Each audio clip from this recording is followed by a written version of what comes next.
Good morning students. आज हम कर रहे हैं रिवीजन में आपका चैप्टर 2 का एक बार और रिवीजन देख लीजिए। पहले तो देखो मिश्र भिन्न को साधारण भिन्न में बदलना।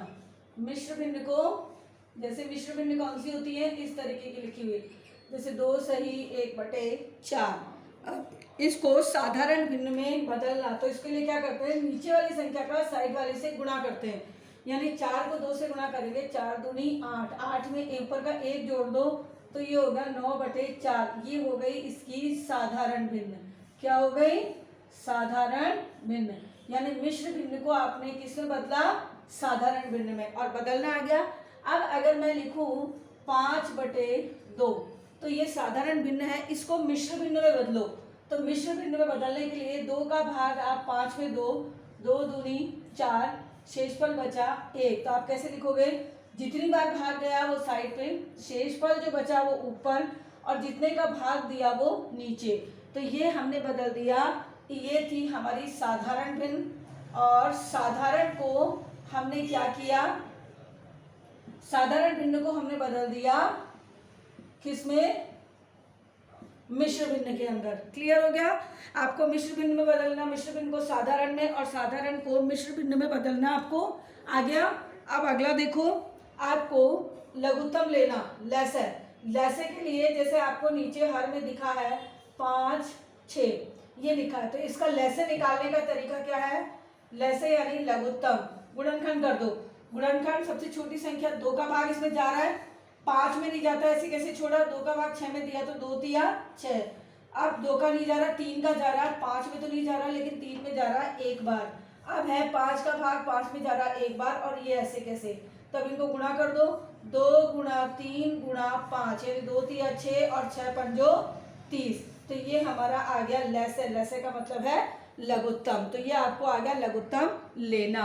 अब लघुत्तम लेके एक तो होता है साधारण संख्याओं को जोड़ना, जैसे 12 + 11 आपने जोड़ दिया तुरंत, 2 और 1 3 और 1 और 1 2, आपने बोल दिया कि कितना होता है 23। लेकिन अगर मैंने लिखा भिन्न के रूप में जोड़ने के लिए, जैसे मैंने लिखा 2/1 + 3/5, मैंने यूं लिखा। अब आप इसको सीधा नहीं जोड़ सकते, तो हमें इसका क्या लेना पड़ेगा? लेसर यानी लघुत्तम। लघुत्तम के लिए 5 और 1 का गुणनखंड किया 5, 1 का भाग 5 में दिया, 5 बार गया। इस संख्या का इसमें भाग देते हैं, तो 1 का भाग 5 में देंगे तो कितनी बार जाएगा?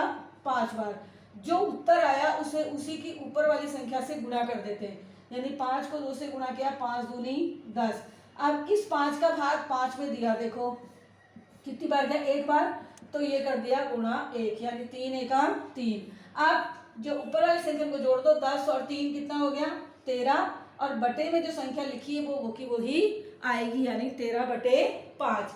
अब आप इसको मिश्र भिन्न में भी बदल सकते हो, जैसे मैंने आपको बता रखा है कि 5 का भाग 13 में दो, 5 दूनी 10, शेषफल 3 बचेगा और नीचे रह गया 5। तो मैंने इसको मिश्र भिन्न में बदल दिया। लेकिन अगर मैं कहूँ कि इसको घटाओ, तो आप इसको घटाओगे कैसे? 2/1 - 3/5, इसको घटाना है। तो घटाने के लिए क्या करेंगे? लघुत्तम वही लेंगे 5, वही 1 का भाग 5 में देंगे 5 बार, 5 को 2 से गुणा करेंगे, 5 दूनी 10। इस 5 का भाग 5 में देंगे एक बार, 1 को 3 से गुणा करेंगे, 3 एका 3। अब यहाँ माइनस का निशान हो गया, तो 10 में से 3 गए तो 7/5। मिश्र भिन्न में बदल दो। 5 का भाग 7 में देंगे तो 5 एका 5, शेषफल कितना बचा? 6 7 2 बचा, तो 2 लिख दिया ऊपर, और ये हो गया 5। 1 सही 2/5। तो ये हो गए आपके भिन्नों का मिश्र भिन्न का साधारण भिन्न में बदलना, साधारण भिन्न का मिश्र भिन्न में बदलना, बटे वाले जोड़ और बटे वाले घटा। ठीक है? अगर आपको यूं दिया जाए 1 सही 2/5 + 2 सही 3/4, तो सबसे पहले आपको क्या करना पड़ेगा? सीधा नहीं जोड़ सकते हो आप, इसका सीधा लघुत्तम नहीं लोगे। पहले आपको मिश्र भिन्न को साधारण में बदलोगे। 5 एका 5, 5 में 2 जोड़ी तो 7/5, 4 का गुणा 2 से क्या? 4 दूनी 8, 8 में 3 जोड़ा तो 11/4 हो गया। अब आप इसका ले लो लघुत्तम, तो कितना आएगा लघुत्तम? 20। आप ले लेंगे गुणनखंड करके। अब जरा देखो, 5 का भाग 20 में दिया, 5 चौक 20, 4 बार गया, 4 गुणा 7 यानी 7 चौक 28।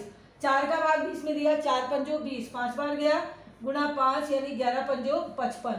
अब आप इनको जोड़ दो, 8 9 10 और 3 13, हासिल की 1 3 3 और 5 8, 83/20।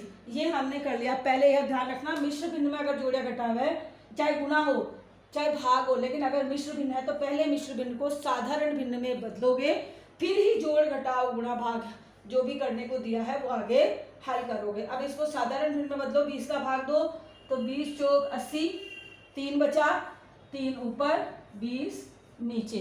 तो ये आ गया आपका मिश्र भिन्नों का जोड़ और घटाव और साधारण भिन्नों का जोड़ और घटाव। अब आ जाओ जरा गुणा। आप देखो गुणा के अंदर आपको लिखा होता है का। जैसे किसी ने पूछा 7 का 3/5, 7 का 3/5, इसके नीचे कोई अंक नहीं है तो भिन्न में हम एक कर ले। जहां पे का लिखा है उसकी जगह लगा दो गुणा का निशान। अब अंक कटता है तो काट दो, नहीं तो गुणा कर दो सीधा ऊपर का ऊपर से। 7 को 3 से गुणा किया 7 दिया 21 और नीचे 5 को गुणा किया 5 एकम 5, क्योंकि इसमें नहीं कट रहा है। अब 5 का भाग इस 21 में दिया, 5 चौक 20, शेष पर 1 बचा, वो ऊपर लिखा नीचे लिखा 5। तो ये हो गया हमारा मिश्र भिन्न में। तो आपने का वाला भी देख लिया, लेकिन अगर आपको मिश्र भिन्न में का लिखा होता तो आप क्या करते, जैसे ये लिखा है 5 का 6 सही 3/4। अब कैसे लिखें, तो अपन 5 बटे में 1 का की जगह गुणा का निशान, साधारण भिन्न में बदलो, 6 चौक 24, 25 26 और 3 27/4, 4 छिंग 24, 24 में 3 जोड़े तो 27/4। कटता है तो काट दो। देखो 5 और 4 एक पहाड़े में नहीं आया, 27 और 1 पहाड़े में नहीं आ रहा, 27 और 4 भी किसी एक पहाड़े में नहीं आता, यानी कोई संख्या कट नहीं रही है। तो सीधा गुणा कर दो, 5 को 27 से, 5 7 35, हासिल की 3, 5 दूनी 10 और 3 13 बटे में 4 एकम 4। आप इसको मिश्र भिन्न में भी बदल दो, 4 थी 12, 1 बचा, तो अब 4 थी 12, 3 बचा कितना और बटे में 4 यानी 33 सही 3/4। तो ये आपका हो गया का वाला भी। अब है गुणा के निशान वाला। मान लो इस संख्या को यूं डायरेक्टली आपको यूं दिया होता 5 गुणा 6 सही 3/4, तो पहले आपको का लिखा था इसलिए आपने गुणा का निशान लगाया, लेकिन यहाँ तो गुणा का निशान आपको पहले ही लगा के दिया हुआ है। तो जब आपको पहले ही लगा के दिया हुआ है तो आपको फिर ज़्यादा टेंशन की जरूरत नहीं, सीधा गुणा सीधा हल करो। पहले तो मिश्र भिन्न को साधारण भिन्न में 6 चौक 24 और 3 27/4, नीचे लगाया बटे में 1, कट रहा नहीं है। 5 को 27 से गुणा किया तो कितना आ गया 135, और 4 को 1 से गुणा किया 4 एकम 4, 4 का भाग दे दिया इसमें तो आ गया 33 सही 3/4। समझ में आ गया आपको गुणा वाला। का में लिखा हो चाहे कैसे भी लिखा हो, साधारण लिखा हो, मिश्र भिन्न में लिखा हो, कैसे भी हो आप गुणा कर सकते हो। तो ये मैंने आज आपको 2.1 और 2.2 का रिवीजन आपको करवाया है, और नेक्स्ट का रिवीजन अपन करेंगे नेक्स्ट क्लास में। Thank you.